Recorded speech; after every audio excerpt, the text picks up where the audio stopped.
the use of force by police, the racial disparities in use of force, and um, basically the topic that has inspired Black Lives Matter and divided the country.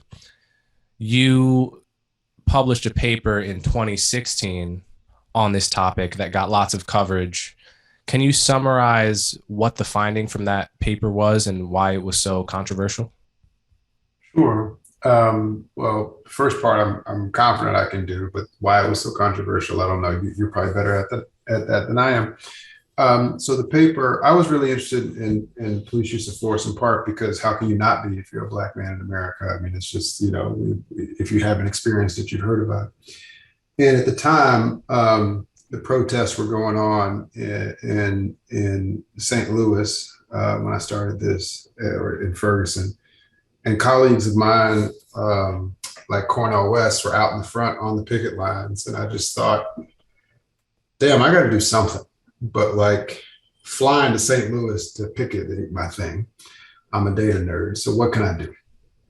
And I was so convinced that I was going to find abhorrent and rampant discrimination in the police. I never even dawned on me that I wouldn't. And so I tried to gather some data, talk to some colleagues, my usual process. And then one of my colleagues said to me, I know this is a roundabout way of getting there, Coleman, but I want to give everyone the context of this. One of my colleagues said to me, Roland, what's always been cool about your other research is that you really understood context way better than most of us about how, schools in the inner city works, that kind of stuff. But when it comes to police, it just sounds like you're pretty biased against them. I said, that's fair. So the next morning I took advantage of some context I knew and went and embedded myself in police departments like Houston, Texas, and Camden, New Jersey. And I'll say that hanging out for weeks with police officers on the beat is probably the best education I've gotten since I got my PhD. It was so informative. It was so eye-opening. And more than that, it was a window into getting millions and millions of data points. And so we collected a lot of data on not only shootings, which the country was focused on, but lower level uses of force, when police put their hands on you, when they throw you up against a car and things like that. Now, the latter part is really hard to get data on because in the process of an arrest, if a police officer puts their hands on you or whatever, push you in the back of the car, I mean, that's not notable. That's like Tuesday. And they don't even record that kind of data. But we were able to find data sources with millions and millions of data points, both from the police's perspective and, importantly, from civilians themselves about their interactions with police. What we found was kind of two parts. One, on lower level uses of force, there are large racial differences in the use of force. So in the aggregate of the data, if you don't do anything to it, you don't touch it, Black people are 53% more likely to have force used on them at a given stop. Okay. If you control for a bunch of stuff, that number reduces, but it never goes away. And the most striking finding to me is that when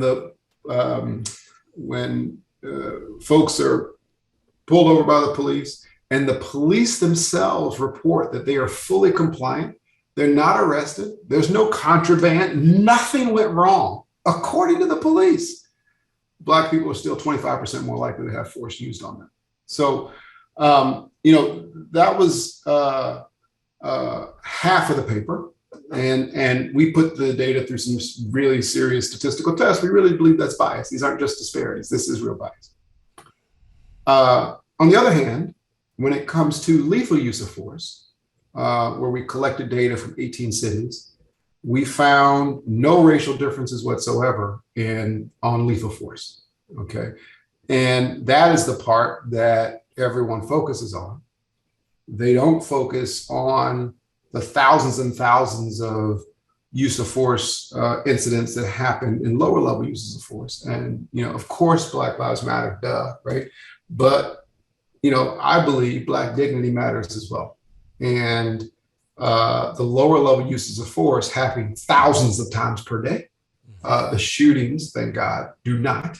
And both of them are important. And so part of the thing that the paper was trying to grapple with was, A, what's going on with lower level uses of force, and why don't police departments have huge disincentives to do that? And B, isn't that potentially a very important thing to solve because that it happens so often and it goes to the very core of trust and relationships between minorities and police departments in the cities that need them the most.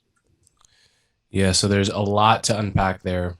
One thing is for a long time I've thought that, let me back up. I've looked at your paper, I've looked at other papers on the same topic, and I'm aware of the fact downplayed in the media that there's very little evidence of racial bias in shootings. That's a fact that is taboo to say certainly among supporters of Black Lives Matter, but on the left in general, I would say. And I've been aware of that fact for many years. But I've also been aware of the fact that there is lots of data attesting to racial bias in lower levels uses of force. And as well as, lots of anecdotal data from many Black people. And one thing I've thought is part of the enormous level of anger that erupts around these shootings is a kind of redirection of anger, people thinking about the bad experiences they've had with the cops, from being put up against a car Absolutely. to being talked to disrespectfully. Yes. And it's that rage gets redirected when we have a shooting of an unarmed Black person. All of that kind of comes out and becomes symbolic, even though the actual shooting may have been justified or may have been unjustified. But there's another example of it happening to a white guy the same year that no one talks about.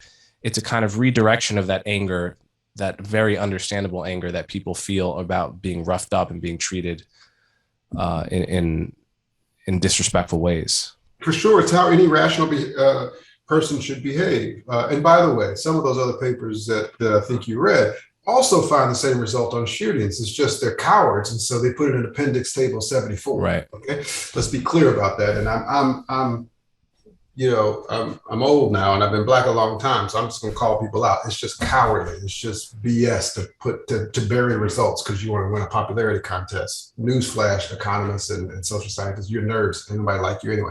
So just tell the work straight up. But yes, man, it's rational, right? Like if myself and my network feel like we've been discriminated against, we didn't do anything wrong, we didn't get arrested, but we got thrown up against a car. And then we hear about a shooting that happens 2 blocks over and the details are murky. It's Bayesian to believe that is discrimination, right? Like I understand that. And in fact, one of the only things I think in life that Al Sharpton and I can agree on is this point. We were both meeting with President Obama in 2016 about police use of force. And, Al was classic Al. He was like, I agree with the good doctor, right? And that's the only time he's ever said that, I promise you. But he said, look, if we could stop the everyday harassment and those lower level uses of force, then we could at least have conversations around the controversial shootings because we would have built trust. And I think that is, the two are really linked. And that's why, despite warnings from some of my colleagues, I put both in the same paper because I think you can't talk about one without the other. Mm-hmm. So say more about your meeting with Obama, because I know Obama had you to the White House to discuss this paper, right? So I guess my questions are,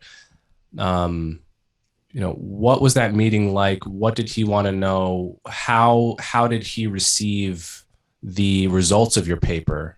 Yeah. And how ready was he to implement policy as a reaction to your paper and your findings? Yeah, so the meeting was with police chiefs, community folks like Al Sharpton. It's where I met DeRay McKeeson for the first time, and I will admit I went in skeptical, but came out really respecting at least what conceptually what he was trying to accomplish. And the president did what he does so best, which is he made all of us sit there and listen to each other. So we had to stop. We had to actually listen to everyone's arguments, and we had to behave because he was the adult in the room. The conversation was great. He treated the research like I would say, a skeptical scholar. We engaged about it, and he said, he knew footnotes, man. He really read it. He said to me, okay, Roland, but the best data you have is on Houston, and it could be that Houston's an enlightened city. And I just started smiling. And I said, Mr. President, I had asked you before you saw the results, whether or not we'd find racial bias in places like Houston or Dallas, Texas. I'm pretty sure you'd say yes. And he said, yes. Right. Like, okay. So he was grappling with it, but I think, hard to know, but I think in an honest and real way. And I appreciated that. But my big frustration, Coleman, was that nothing got done, right? Like, we had all these grand ideas about how we were going to link police departments' funding to collecting the type of data you need on the lower level uses of force, et cetera. And none of it got done. And I don't know many of the 18,000 police departments across the country that have changed as a result of this work. And it is deeply, deeply frustrating because there's real work to be done to improve the relationship between police and communities. And saying stuff like defund the police or any reform that you do to police instead of with police, I'm very skeptical of. Yeah. So on that point, one thing I've noticed as I've grown older is that there is always an enormous amount to learn about a profession from the people doing it that you usually cannot find easily on the internet or in books. If you want to know what goes on in a hospital, having a conversation with 10 different nurses, you will come away having learned a lot more than almost anything you could get in an article or a Google search. That's what I found.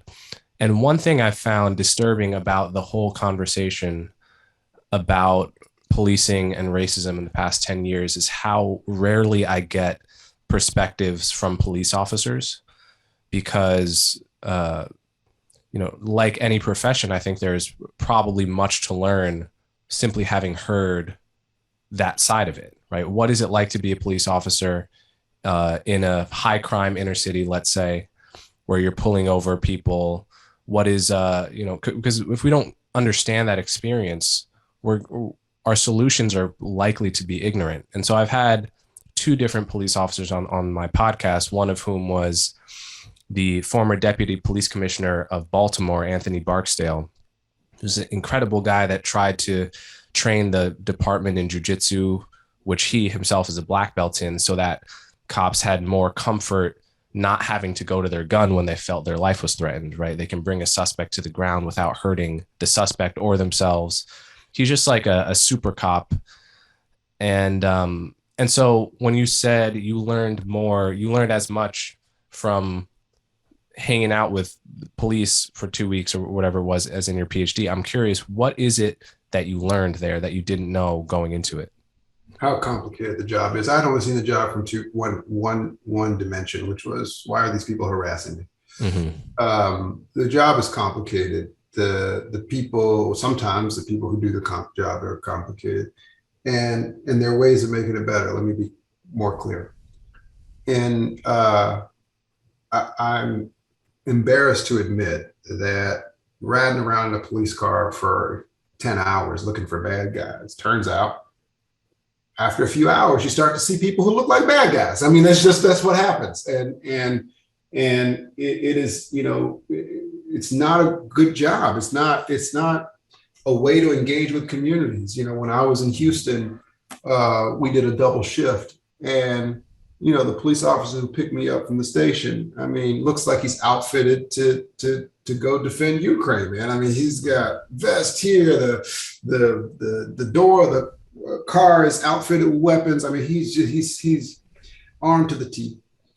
And we get out on the beat, and every time he pulls the car over, he's very nervous. And I asked him at some point, "You seem to get really nervous when you get out of the car." He said, "Man, this is Houston. Everybody else got to go."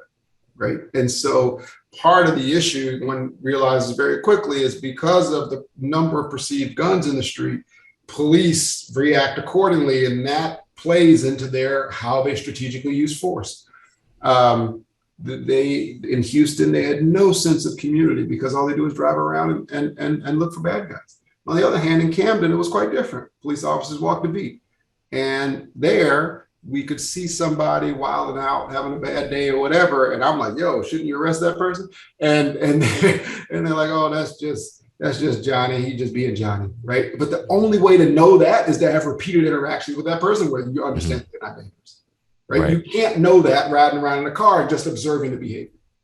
A third point, and because I could go on all day about this, a third point is just how difficult the job is, right? The end of my first day on the beat in Camden, we got a call, 911 call for service to a row house that someone was overdosing. We go in, police bust open this makeshift door. We get into the row house, and someone dies within 5 feet of me. Okay. And, because they were shot, or because they overdosed, and it wasn't peaceful. The body doesn't go peacefully in those situations. I'll just put it that way. And maybe I'm a chicken or something, but I looked at it, I said, "Yo, I'm done for the day." Right? Like, I'm gonna go, I'm gonna have a steak or something, I'm done. I'll see y'all tomorrow. And the police start getting back in their vehicles. And I said, whoa, what are you doing? And they said, "We don't get off for a few more hours." I said, "You can't have 20 minutes off after you see somebody die?"